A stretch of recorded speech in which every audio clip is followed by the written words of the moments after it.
초반에 불길을 잡지 못하면 끌 수가 없다.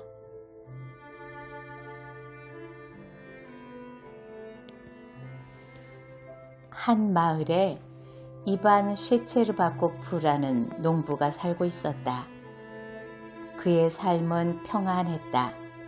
몸은 건강했고 마을에서는 으뜸인 일꾼이었으며 세 아들은 이미 장성했다. 큰아들은 결혼했고 둘째는 약혼녀가 있었으며 어린 셋째는 말을 돌보고 밭 일구는 것을 돕고 있었다. 이반의 아내는 지혜로웠고 며느리도 온순하고 부지런했다. 이반은 가족과 함께 행복하게 잘 살고 있었다. 집 안에서 일하지 않는 식구라고는 단 한 사람, 몸이 아픈 아버지뿐이었다. 아버지는 천식으로 벌써 7년째 벽돌난로 위에 누워 지내는 중이었다. 이반의 집에는 모든 것이 풍족했다. 종마와 말 3마리, 망아지와 암소가 있었고 양도 15마리나 되었다. 안악들은 농부들에게 신발을 만들어주고 옷을 지어주고 들에 나가 일도 했다. 곡물은 다음 해까지 남아돌았다. 귀리도 세금을 내고 모두의 필요를 충분히 채울 만큼 풍족하게 수확되었다. 이렇듯 이반은 자녀들과 함께 풍족하게 지내고 있었다. 다만 고르제이 이바노프의 아들인 절름발이 가브릴로와 집을 맞대고 이웃으로 살고 있었는데 이반은 그들과 사이가 좋지 않았다. 고르제이 노인이 살아있고 이반의 아버지가 살림을 할 때는 두 농부는 사이좋은 이웃으로 잘 지냈다. 채나 물통이 필요하거나 배천이나 바퀴가 잠시 필요하면 서로에게 사람을 보냈고 그렇게 이웃끼리 서로 도우면서 지냈다. 송아지가 곡식 창고에 잘못 들어가면 쫓아내면서 이렇게 말하면 끝이었다. 곡식을 아직 치우지 못했으니까 오지 못하게 해주게. 곡식 창고나 헛간에 송아지를 숨기거나 문을 잠가 놓거나 서로 욕하는 일은 꿈에도 생각하지 못했다. 그런데 젊은 세대가 살림을 시작하자 상황은 변하고 말았다. 모든 것이 하찮은 일에서부터 시작되었다. 이반의 며느리가 키우던 암탉이 때이르게 알을 낳기 시작했다. 새댁은 부활절을 맞아 달걀을 모으고 있었다. 날이 밝으면 며느리는 달걀을 가지러 헛간 아래에 있는 닭 우리에 들어가곤 했다. 그런데 아이들이 암탉을 놀라게 했는지 암탉이 울타리를 넘어 이웃으로 날아가서 거기서 알을 낳아버렸다. 새댁은 암탉이 꼬꼬댁 하는 소리를 들었지만 부활절에 맞춰 집을 청소하려니 지금 바쁘네. 조금 있다가 달걀을 가지러 가야지 라고 생각했다. 저녁에 헛간 옆에 붙은 닭 우리로 가봤는데 달걀이 없었다. 새댁은 시어머니와 시숙에게 달걀을 가져왔느냐고 물었다. 그들은 아니라고 했다. 그런데 제일 아래 시동생인 따라스카가 이렇게 말했다. 형수, 암탉이 이웃집 마당에 알을 낳았어요. 거기서 꼬꼬댁 하더니 다시 날아 돌아왔어요.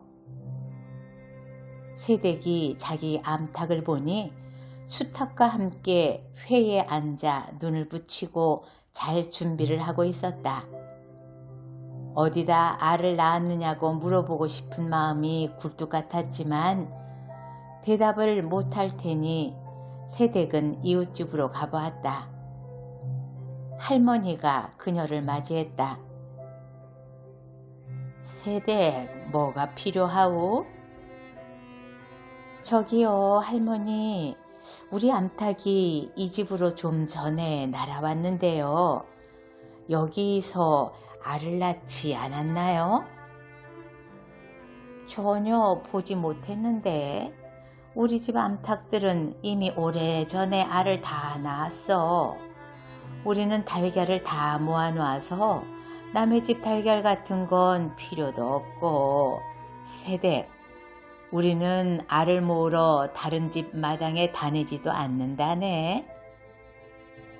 그 말에 기분이 나빠진 새댁은 노인에게 해서는 안 된 말을 했고 이웃 할머니도 두어 마디 더 쏘아붙였다.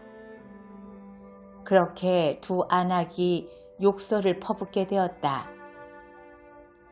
물을 길러온 이반의 아내가 싸움에 끼어들었다. 가브릴로의 아내도 뛰어나와 이웃집 여자를 욕하면서 있는 말 없는 말을 쏟아내었다. 그렇게 한바탕 소동이 일어났다. 모두가 소리를 지르며 하는 말들은 하나같이 나쁜 말들 뿐이었다. 너는 이렇고 저렇고 도둑의 환양년이고 시아버지가 너 때문에 병들어 죽을 거라는 둥, 너는 아무짝에도 쓸모가 없다는 둥 별의별 험한 이야기가 다 나왔다. 거지 같은 것이 내 채에 구멍을 내질 않나? 너희 집에 있는 멜대도 우리 거잖아. 내놔, 멜대. 서로 멜대를 붙잡으면서 싸움이 벌어졌다. 옷이 찢기고 몸싸움이 시작되었다. 그때 밭에서 가브릴로가 들어와 자기 마누라 편을 들었다. 그러자 이반과 아들이 밖으로 나와 한 덩어리로 싸움이 붙었다. 이반은 가브릴로의 구렛나룻을 한 움큼 뽑아버렸다. 사람들이 모두 몰려나와 억지로 그들을 떼어놓았다. 여기서부터 모든 일이 시작되었다. 가브릴로는 자기 수염 한 움큼을 진정서에 싸서 재판을 받기 위해 마을 재판정에 가져갔다. 저 죽은 개 반가에게 이렇게 뜯기려고 내가 지금까지 이 구렛나룻을 길러온 게 아니란 말이오. 그가 말했다. 가브릴로의 아내는 그들이 이반을 고발했으니 이제 이반은 시베리아로 보내져 버릴 것이라고 이웃에 떠벌리고 다녔다. 두 가정 사이에서의 반목은 이렇게 시작되었다. 벽돌 난로 위에 누워있는 아버지는 첫날부터 싸움을 그만두라고 설득했지만 젊은 사람들은 그 말을 듣지 않았다. 노인은 그들에게 말했다. 얘들아, 정말 아무것도 아닌 일로 쓸데없는 짓을 하는구나. 이 모든 일이 달걀 하나 때문에 일어났다는 걸 생각해봐라. 애들이 달걀을 집어들었다고 그게 뭐 그렇게 큰일이란 말이냐. 달걀 하나가 얼마나 한다고. 하나님은 모두에게 넉넉히 주시는 분이 아니더냐. 자, 나쁜 말을 했으면 가서 잘못을 고쳐주고 어떻게 하면 좋은 말을 할 수 있는지 가르쳐 주거라. 사람은 모두가 다 죄인이니 서로 싸울 수도 있지. 하지만 이제는 가서 화해하고 모든 걸 덮어주어라. 악한 방향으로 가면 더 나쁜 일만 생길 뿐이야. 하지만 젊은이들은 노인의 말을 듣지 않았고 그저 사정을 잘 몰라 잔소리를 하는 것뿐이라고 생각했다. 이반은 이웃에게 굽히지 않았다. 내가 저 사람 구렛나룻을 뽑은 게 아니라 자기 스스로 뜯은 겁니다. 저자의 아들이 내 머리카락과 셔츠를 다 찢어 놓았다고요. 보세요 이거. 이반도 재판을 하러 갔다. 이들은 군 재판소에서도 읍 재판소에서도 재판을 받았다. 재판이 진행되는 사이에 가브릴로의 집 수레에서 이음 볼트가 사라졌다. 가브릴로의 집 안악들은 이반의 아들이 이음 볼트를 훔쳐갔다고 죄를 뒤집어 씌웠다. 네, 그 애가 창옆을 지나 수레로 다가가는 것을 봤어요. 옆집 아주머니도 그 애가 선술집에 들러서 볼트를 주고 술을 달라고 했다고 하더라고요. 또다시 재판이 시작되었다. 허구한 날 욕설과 싸움이 끊이질 않았다. 아이들도 나이 든 사람들한테 배워 서로 욕을 했고, 안악들도 강가에서 만나면 빨래를 하면서도 서로에게 악을 바친 소리를 해댔다. 처음에는 농부들이 서로 비난하는 정도였지만 갈수록 더 심각해졌다. 여인네들도 아이들도 서로 반목했다. 두 이웃의 삶은 점점 더 나빠갔다. 이반 쉐체르바코프와 가브릴로는 마을 회합에서도 마을 재판소에서도 중재재판소에서도 계속 재판을 이어갔고, 이제 모든 판사가 이들을 지긋지긋해 할 정도였다. 가브릴로가 이반에게 벌금을 물게 하거나 감방에 보내면 이반도 가브릴로에게 똑같이 되갚아 주었다. 서로에게 분탕질을 하면 할수록 증오심은 더 심해졌다. 달려들어 겨루면 겨룰수록 더 사나워지는 개들 같았다. 뒤에서 치면 개는 자기를 무는 줄 알고 성을 더 내는데 이 농부들이 그러했다. 소송을 하러 가고 벌금이나 징역형을 받으면 그것으로 서로 마음에 불일 듯 분노가 폭발했다. 두고 봐라, 내가 다 되돌려 줄 테니. 그들 간의 불화는 6년 동안 지속되었다. 다만 노인만 벽돌난로에서 같은 말을 되풀이하고 있었다. 양심을 일깨우기 위했던 것이다. 얘들아, 너희들 무슨 짓을 하고 있는 거냐? 이제 제발 그만두고 각자 할 일을 하거라. 사람들에게 악을 품지 말고, 그래야 복을 받는다. 악은 품으면 품을수록 더 커지고 나쁜 일로 연결이 된단다. 그러나 아무도 노인의 말을 듣지 않았다.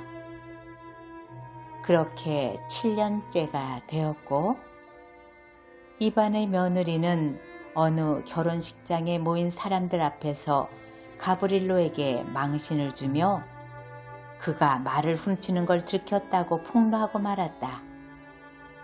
가브릴로는 술에 취해 분을 참지 못한 나머지 안악을 3개 쳤고, 그 바람에 며느리는 일주일 동안 몸져 누워 있어야만 했다. 더구나 며느리는 임신한 몸이었다. 나는 이 기회를 놓칠세라 오히려 기뻐하며 고소장을 들고 예심 판사를 찾아갔다. 이제야 끝장을 보게 되었군. 저 녀석은 감옥이나 시베리아를 피하기 힘들 거야. 하지만 예심 판사는 고발을 받아들이지 않았다. 안악을 조사해 봤는데 바로 자리를 털고 일어났고 상처도 없었던 것이다. 이반은 치안 판사에게 달려갔고 재판정은 사건을 지방 법원으로 넘겼다. 이반은 동분서주하며 소송에 매달렸고 책임자와 서기에게 술을 사주며 대접해 가브릴로의 등을 채찍으로 때리는 태형을 선고하도록 애를 썼다. 그래서 법정에서 가브릴로에게 이런 결정이 내려졌다. 서기가 판결문을 읽었다. 본 법정은 다음과 같이 선고한다. 농부 가브릴로 고르제예프에게 20대의 태형에 처한다. 가브릴로는 백직장처럼 창백해진 채 몸을 돌려 현관을 향해 나갔다. 이반이 그 뒤를 따라 말 있는 곳으로 가려는데 가브릴로가 이렇게 말하는 소리를 들었다. 좋았어. 내 등을 채찍으로 친단 말이지. 내 등이 후끈해지겠지. 하지만 자기 것에 불이 나면 더 뜨거울걸. 이 소리를 듣고 이반은 곧바로 판사들에게 돌아갔다. 공정하신 판사님들이여, 저자가 내 집을 불태우겠다고 위협합니다. 제 말을 들어주십시오. 증인들이 있는 데서 그런 말을 했습니다. 그들이 가브릴로를 불렀다. 자네가 그런 말을 했다는 것이 사실인가? 저는 아무 말도 하지 않았습니다요. 판사님들 권한이니 저를 채찍으로 치십시오. 저 혼자만 억울하게 고통을 당하고 저자한테는 모든 게 허용되나 봅니다. 가브릴로는 무슨 말인가를 더하려다 말고 입술과 뺨을 떨기 시작했다. 그러고는 벽으로 몸을 돌렸다. 판사는 그런 가브릴로를 보고 기겁했다. 그가 곧바로 이웃이나 자기 자신에게 뭔가 나쁜 짓을 저질릴지도 몰라 걱정이 되었다. 나이가 많은 판사가 말했다. 자, 형제들, 두 사람 모두 좋게 화해하게나. 자네 가브릴로, 임신한 부인을 때린 게 잘한 일인가? 하나님이 도우셨으니 다행이지. 그렇지 않았더라면 무슨 죄를 저질렀겠는가? 잘못했다고 하고 저 사람에게 용서를 빌게. 그럼 용서해 줄 걸세. 우리도 이 선고를 바꿔주겠네. 서기가 그 말을 듣고 말했다. 그건 안 됩니다. 형법 117조에 따라 상호 협의가 이루어지지 않았고 법정의 판결이 내려졌으므로 그 판결만 효력이 있습니다. 그러나 판사는 서기의 말을 듣지 않았다. 쓸데없는 말을 하는군. 이보게, 제1조는 딱 하나야. 하나님을 기억해야 한단 말일세. 하나님께서 화해하라고 명하셨단 말일세. 판사는 다시 농부들을 설득하기 시작했지만 소용이 없었다. 가브릴로는 판사의 말을 듣지 않았다. 저도 내일 모레면 쉰입니다. 결혼한 아들도 있고요. 평생 맞아본 적이 없는 나를 저 곰보 반가가 채찍에 맞게 했는데 저자에게 무릎을 꿇으라니요? 때를 내면 때리십시오. 반드시 반가도 나를 기억하게 만들 겁니다. 가브릴로의 목소리가 또다시 떨리기 시작했다. 그는 더 이상 말을 잇지 못하고 몸을 돌려 밖으로 나갔다. 법원에서 집까지는 10km 정도 되었으므로 이반은 밤 늦게 집에 도착했다. 안악들은 가축을 데리러 밖에 나가고 없었다. 그는 말을 풀어놓고 집 안으로 들어갔다. 안에는 아무도 없었다. 자녀들은 아직 들에서 돌아오지 않았고 안악들은 가축을 돌보러 나가 있었다. 이반은 의자에 앉아 생각에 잠겼다. 가브릴로에게 선고가 내려질 때 그가 하얗게 질려 벽 쪽으로 몸을 돌리던 장면이 기억났다. 심장이 옥죄어 왔다. 자신이 그런 태형 선고를 받았다면 기분이 어땠을까 생각해 보았다. 가브릴로가 불쌍한 생각이 들었다. 노인이 벽돌 난로 위에서 기침을 하며 난로에서 내려오는 소리를 들었다. 노인은 의자까지 겨우 와서 자리에 앉았다. 노인은 기침을 계속하고 또 하다가 가래를 내뱉고는 기진맥진하여 책상에 기대 서서 말했다. 어떻게 되었느냐? 선고를 내렸느냐?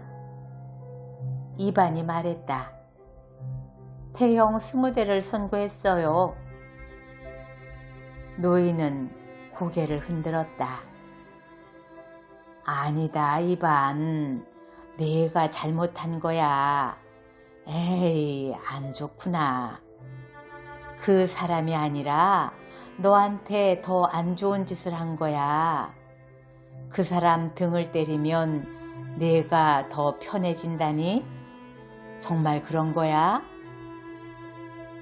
앞으로 그런 짓을 하지 않겠지요. 이반이 말했다. 무슨 그런 짓을 하지 않는다는 거냐? 그 사람이 너보다 더 무슨 나쁜 짓을 했다는 거야? 무슨 그런 말씀을 하세요? 무슨 짓을 했느냐고 하시다니요. 그자는 여자를 죽도록 했어요. 좀 전에는 불을 지르겠다고 위협했다고요. 그럼 제가 그자에게 절이라도 할까요? 노인은 한숨을 쉬며 말했다. 이반, 너는 온 세상을 자유롭게 돌아다니고 나는 몇 년째 벽돌난로 위에 누워 있으니 너는 모든 걸 보는데 나는 아무것도 보지 못한다고 생각하는 것 같구나. 아니다, 얘야. 너는 아무것도 보지 못하고 있어. 분노가 내 눈을 가리워 버렸군. 다른 사람의 죄는 내 눈앞에 있어 잘 보이는데 내 죄는 등 뒤에 있어 못 보는 거야. 너는 그 사람이 잘못했다고 말하는데 혼자만 잘못을 저질렀다면 싸움이 나지를 않겠지. 사람들 사이의 싸움은 둘 사이에서 나는 거야. 상대방 잘못은 잘 보이는데 자신의 잘못은 보지 못하는 거지. 그 사람 혼자만 나쁜 짓을 하고 너는 착하게 굴었다면 싸움은 결코 일어나지 않았겠지.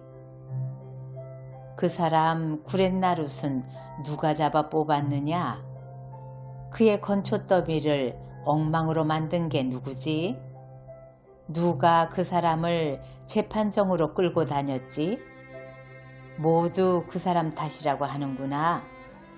내가 잘못 사니까 문제가 생기는 거야. 얘야, 나는 그렇게 살지 않았고 너희를 그렇게 살라고 가르치지도 않았다. 나와 그 사람 아버지가 과연 그렇게 살았더냐? 우린 정말 사이좋게 살지 않았느냐? 그 사람 집에 밀가루가 떨어지면 부인이 와서 프롤 아저씨 밀가루 좀 주세요 라고 했지.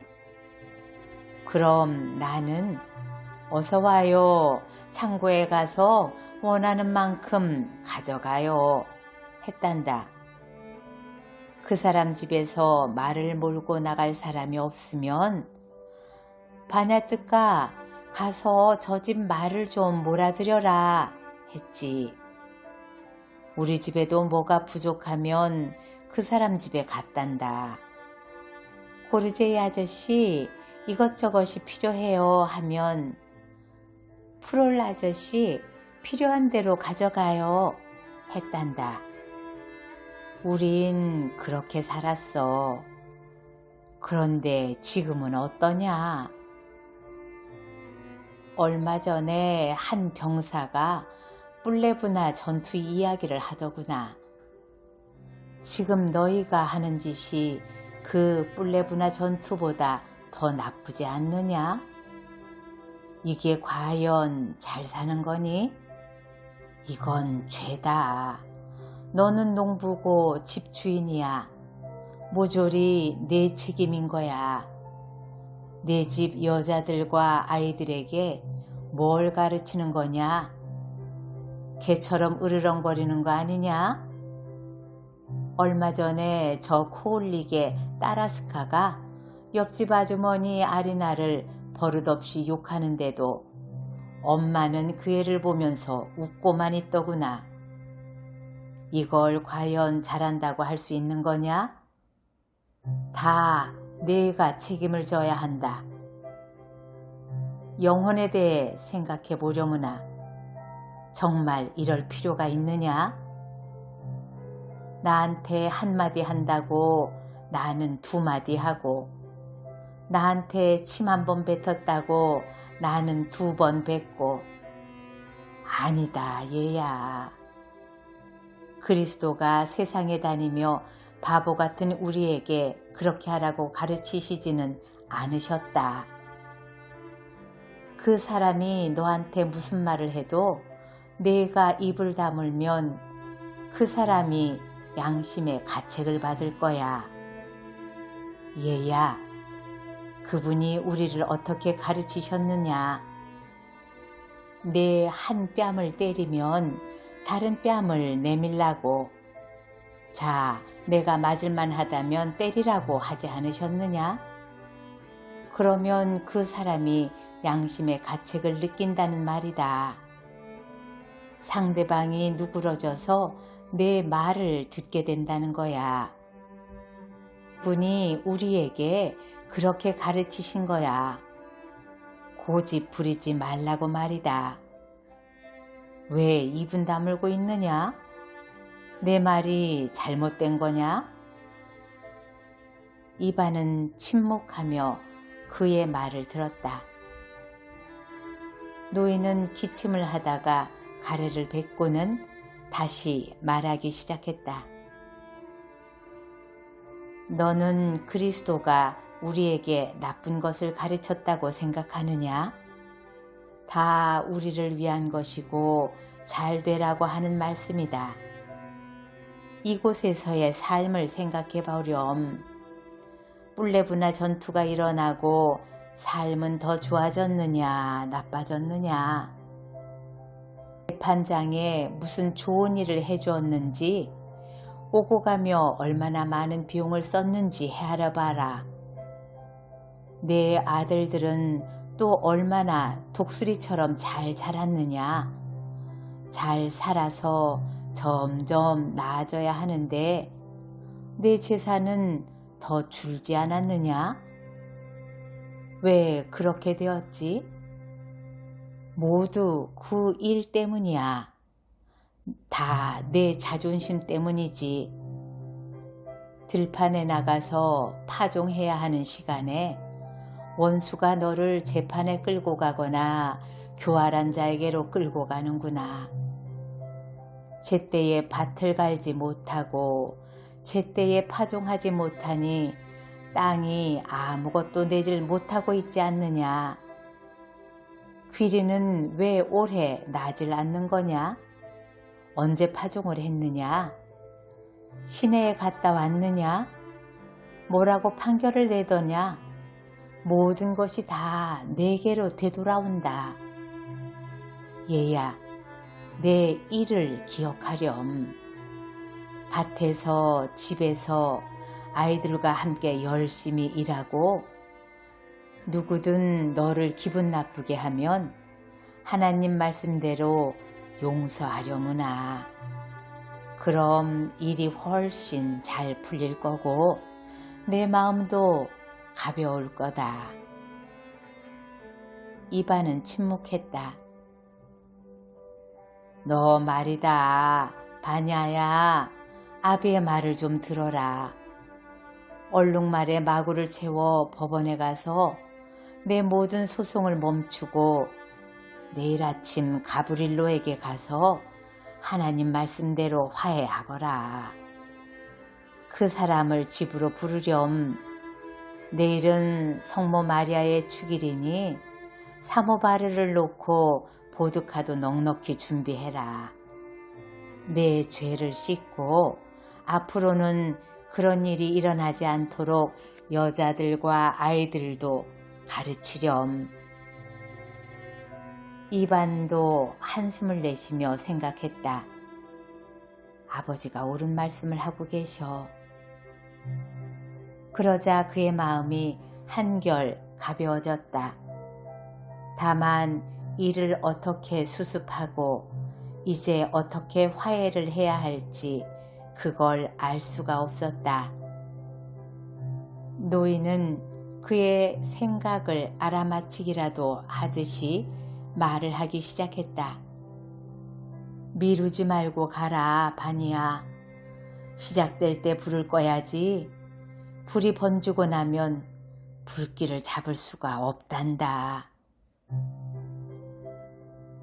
노인은 뭔가를 더 말하고 싶었지만 미처 말을 다하지 못했다.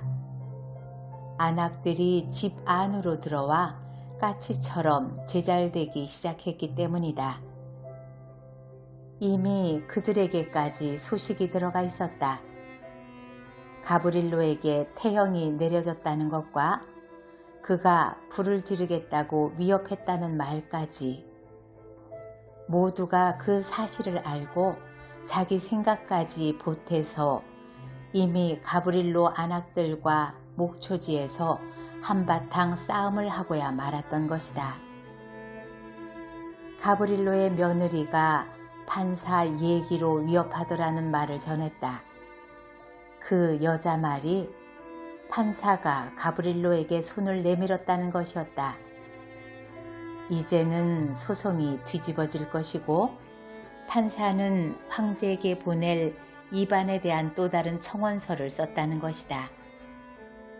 그 청원서에 모든 일이 적혀 있는데 이음볼트 이야기도 채소밭에 대해서도 다 적혀 있어서 이제 저택의 절반이 그에게로 넘어갈 예정이라는 것이었다.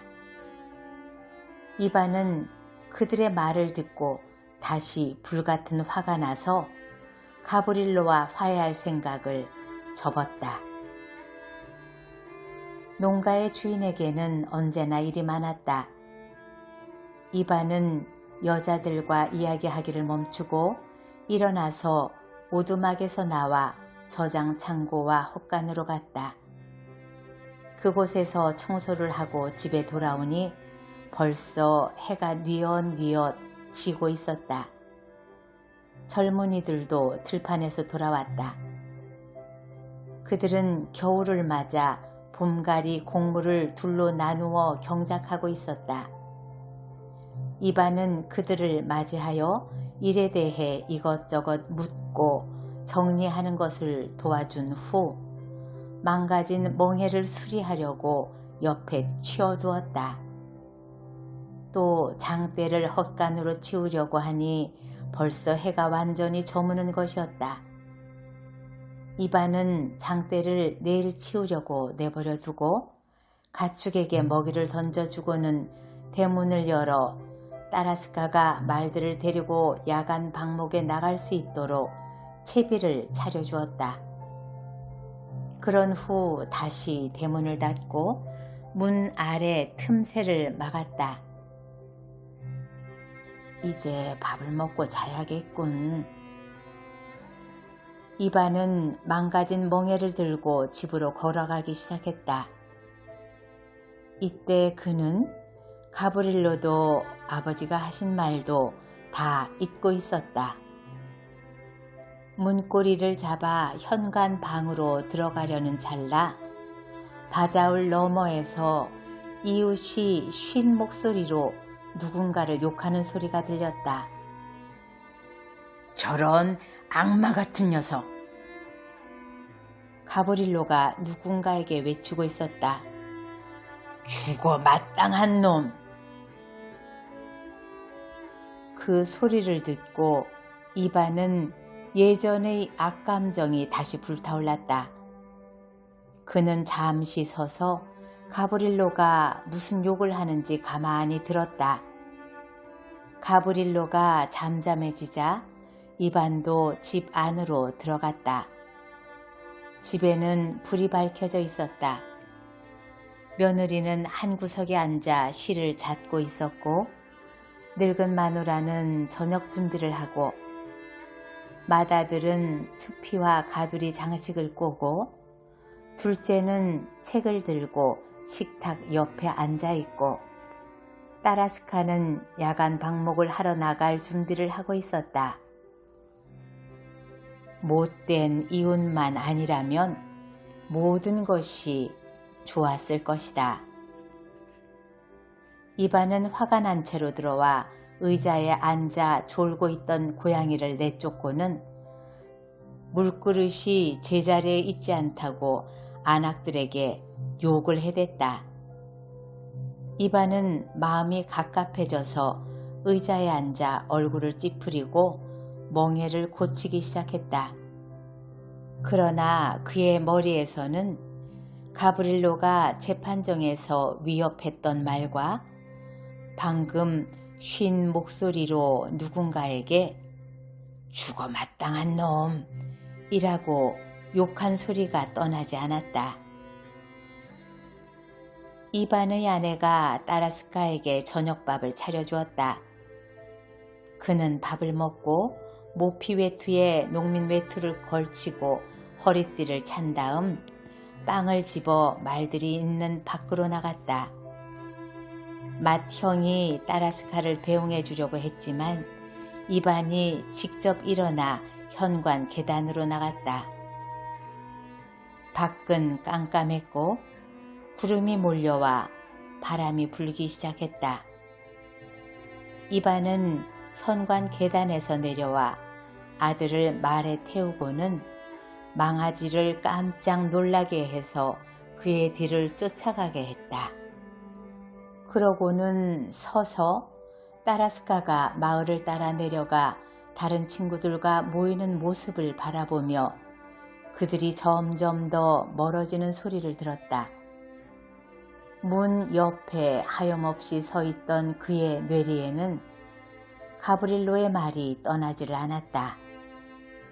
자기 것에 불이 나면 더 뜨거울걸. 될 대로 되라고 할 녀석이야. 이반은 생각했다. 가뭄인데 거기다가 바람이 부는군. 어디든 뒷마당으로 들어와 불을 지르면 끝장이야.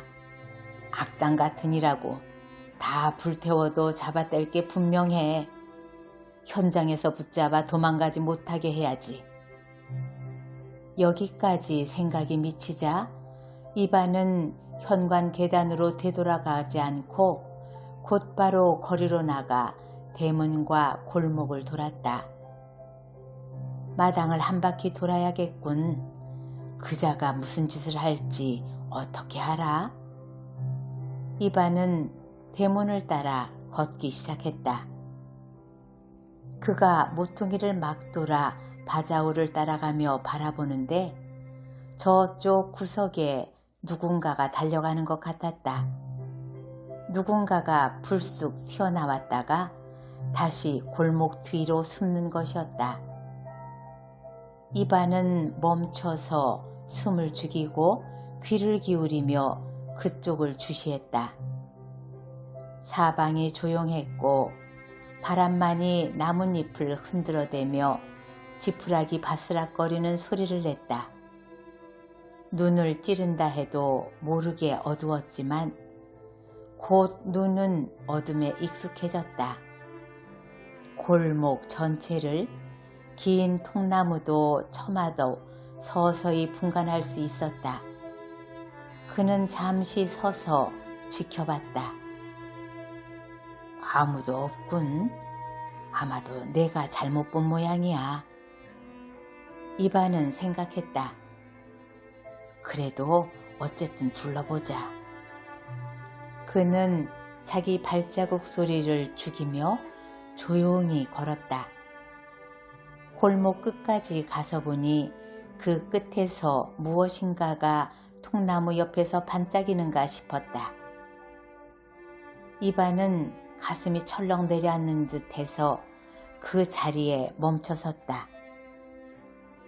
그때 그 자리에서 불길이 더 선명하게 치솟아 올랐고 모자를 쓴 남자가 그에게 등을 돌린 채 쪼그리고 앉아 손에 든 집단에 불을 붙이는 것이 보였다. 이반의 심장은 새처럼 쿵쾅쿵쾅 뛰기 시작했다. 자, 이제 어디로 못 가지? 현장에서 붙잡을 테다. 이반이 두 처마의 틈새까지 도달하기 전에 갑자기 선명하게 빛이 일기 시작했는데 아까 그 자리도 아니었고 이제는 작은 불빛도 아니었다. 처마 밑에 있던 집단에서 불길이 솟아올라 지붕으로 옮아 붙었는데 가브릴로가 그곳에 서 있었고 그의 모습 전체가 드러났다. 이반은 매가 종달새를 덮치듯이 절름발이 가브릴로에게 달려들었다.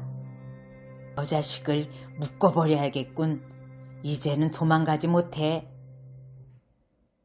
절름발이 가브릴로가 발자국 소리를 들었는지 뒤를 돌아보고는 어디서 그런 힘이 솟았는지 헛간을 따라 다리를 절며 토끼처럼 질주하기 시작했다. 거기 서라! 이반은 이렇게 외치며 가브릴로를 향해 내달렸다. 도둑이야! 저놈 잡아라! 이반은 달리기 시작했다. 일어나는 사이 가브릴로는 벌써 자기 마당 옆에 있었고 그곳에서 이반은 그를 따라잡을 수 있었다. 이제 막 가브릴로를 붙들려는 순간 뭔가가 이반의 뒤통수를 세게 내려쳤다. 가브릴로가 마당에 있던 참나무 막대기를 들어 이반의 머리를 힘껏 내리친 것이었다. 정신이 멍해지면서 이반의 눈 앞에서 별이 번쩍하더니 그 빛이 사라졌다. 이반은 비틀거렸다. 정신을 차렸을 때는 이미 그 자리에 가브릴로는 없었다. 주인은 대낮처럼 환했는데 마당 쪽에서는 마치 기계가 돌아가는 것처럼 무언가가 윙윙거리면서 탁탁 튀는 소리가 들려왔다.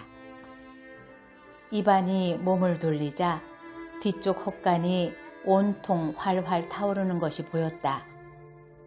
불은 옆에 있던 헛간까지 번졌고 불꽃과 연기, 불붙은 지푸라기들이 집 쪽으로 날리고 있었다. 이게 무슨 일이람? 이반은 비명을 지르며 자기 넓적자리를 팔로 내리쳤다. 처마 밑에서 집단을 꺼내 밟아 끄기만 했어도 됐는데 이게 어떻게 된 일이람? 이반은 같은 소리를 반복했다. 크게 외치고 싶었지만 숨이 막혀 목소리가 나오질 않았다. 달리고 싶었지만 다리가 움직이지 않았고 자기 다리에 스스로 걸려 넘어졌다.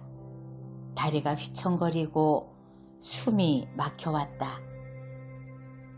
그는 잠시 서서 숨을 고르고 다시 달리기 시작했다.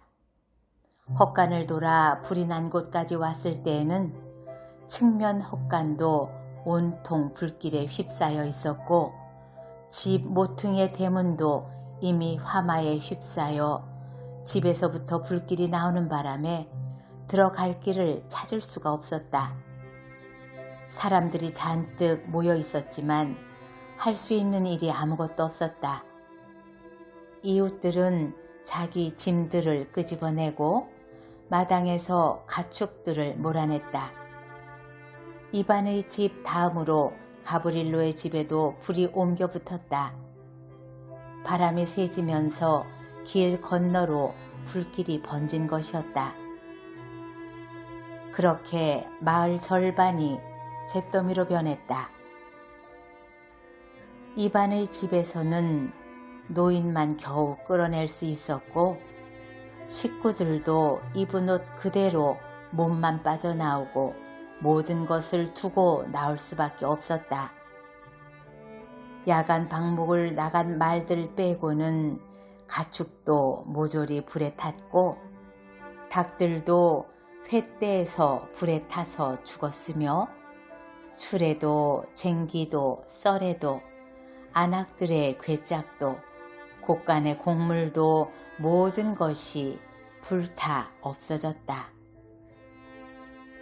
가브릴로의 집은 그나마 가축을 끌어내고 세간 몇 가지를 끄집어낼 수 있었다. 불은 밤새도록 오랫동안 타올랐다.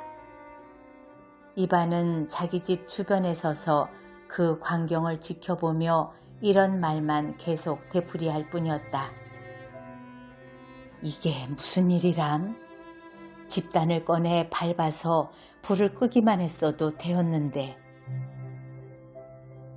집 천장이 내려앉자 그는 불길 속으로 기어들어가 시뻘겋게 달아오는 통나무를 붙잡아 불 밖으로 끄집어내왔다. 안악들이 이반을 보고 나오라고 외쳤지만 그는 통나무를 꺼내고는 또 다른 통나무를 가지러 가다가 몸을 가누지 못하고 불 위에 넘어지고 말았다. 그러자 아들이 아버지를 구하러 들어가 그를 끄집어냈다. 이반은 구렛나룻과 머리를 태워먹고 손에 화상을 입었지만 아무것도 느껴지지 않았다. 저 사람이 슬퍼서 정신이 나갔나 봐. 사람들이 수군거렸다. 불길은 잦아들기 시작했지만 이반은 여전히 서서 같은 말만 되풀이하고 있었다. 이게 무슨 일이람? 집단만 끄집어냈어도. 아침이 되자 촌장이 이반을 데려오라고 아들을 보냈다. 이반 아저씨, 아버님께서 돌아가시겠어요. 작별 인사를 하시겠다고 아드님을 찾으시네요. 이반은 아버지를 잊고 있었으므로 촌장 아들이 무슨 말을 하는지 이해를 하지 못했다. 무슨 아버지요? 누구를 부른다고요? 아버님을 불러오라고 하셨어요. 작별 인사를 하시겠다고요. 부친께서 우리 집에서 돌아가시려고 해요. 같이 가세요, 이반 아저씨. 촌장의 아들이 이렇게 말하며 팔을 잡아 끌었고 이반은 그를 따라갔다. 노인을 끄집어냈을 때 불타는 집단이 쏟아져 그는 화상을 입었다. 사람들은 노인을 마을 끝에 있는 촌장 집에 데려다 놓았다. 그곳까지는 불에 타지 않았던 것이다. 이반이 아버지에게 왔을 때 집에는 촌장 부인인 노파와 벽돌 난로 위에 아이들밖에 없었다. 모두 화재가 난 곳에 나가고 없었다. 노인은 손에 촛불을 들고 의자에 누워 문을 곁눈질하고 있었다. 아들이 들어오자 그는 몸을 움직이기 시작했다. 노파가 그에게 다가가 아들이 왔다고 알렸다. 노인은 아들을 가까이 부르라고 말했다. 이반이 다가가자 노인이 말했다. 바냐드까, 내가 뭐라고 했느냐? 누가 마을을 불태웠느냐? 그놈입니다, 아버지. 이반이 말했다. 그자요. 제가 그자를 봤어요. 내가 보는 데서 불을 지붕에 쑤셔 넣었어요. 불이 붙은 집단을 끄집어내서 발로 밟아 끄기만 했어도 아무 일도 일어나지 않았을 텐데. 이반, 이제 나는 죽을 때가 다 되었고 너도 언젠가 죽을 게다. 이게 누구의 죄니? 이반은 아버지에게 시선을 고정시키고 입을 다물었다. 아무 말도 할 수 없었다. 하나님 앞에서 말해보아라. 누구의 죄냐? 내가 네게 뭐라고 했느냐? 그제서야 이반은 정신을 차리고 말 뜻을 알아차렸다. 그는 숨을 깊이 내쉬고 말했다. 제 죄입니다, 아버지.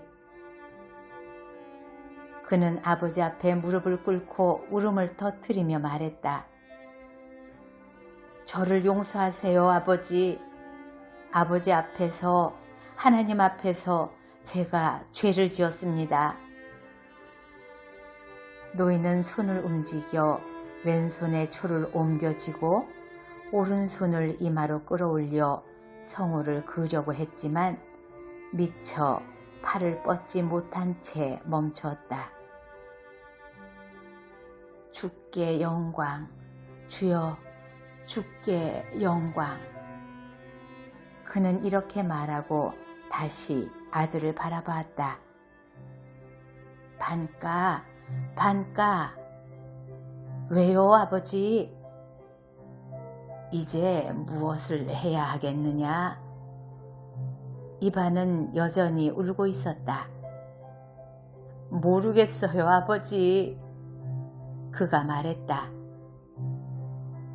이제 어떻게 살아야 할까요, 아버지?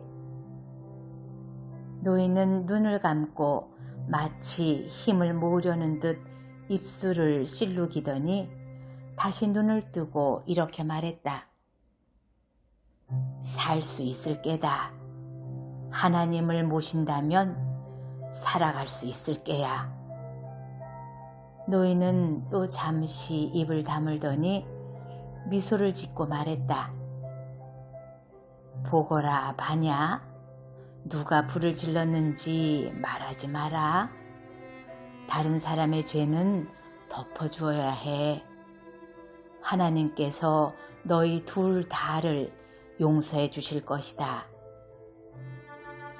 노인은 초를 양손으로 붙잡고 두 손을 가슴에 포개더니 큰 숨을 내쉬고는 숨을 거두었다. 이반은 가브릴로가 한 짓이라고 말하지 않았다. 그래서 아무도 누구 때문에 불이 났는지 알 수 없었다. 이반의 마음에서 가브릴로에 대한 노여움이 사라졌고 가브릴로는 이반이 아무에게도 자기가 한 짓을 말하지 않는 것에 놀랐다. 처음에 가브릴로는 그를 두려워했지만 나중에는 익숙해졌다.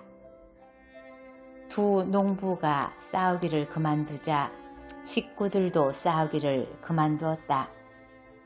집을 지을 동안 두 가족은 한마당에서 살았고 마을이 지어지고 집들이 더 넓게 자리를 잡게 되자 이반과 가브릴로는 다시 이웃이 되어 한 둥지 안에서 살게 되었다. 이제 이반과 가브릴로는 노인들이 그랬듯이 사이좋은 이웃으로 행복하게 살았다. 이반 쉐체르바코프는 불을 초반에 꺼야 한다는 노인의 명령과 하나님의 지시를 기억했다. 누군가가 그에게 나쁜 짓을 하면 복수하기보다는 다른 방법을 택해 상황을 바꿔보려고 노력했다. 누군가가 그에게 나쁜 말을 하면 더 악하게 대답하기보다는 나쁜 말을 하지 않도록 가르치려고 애썼다. 그렇게 안악들도 아이들도 가르쳤다.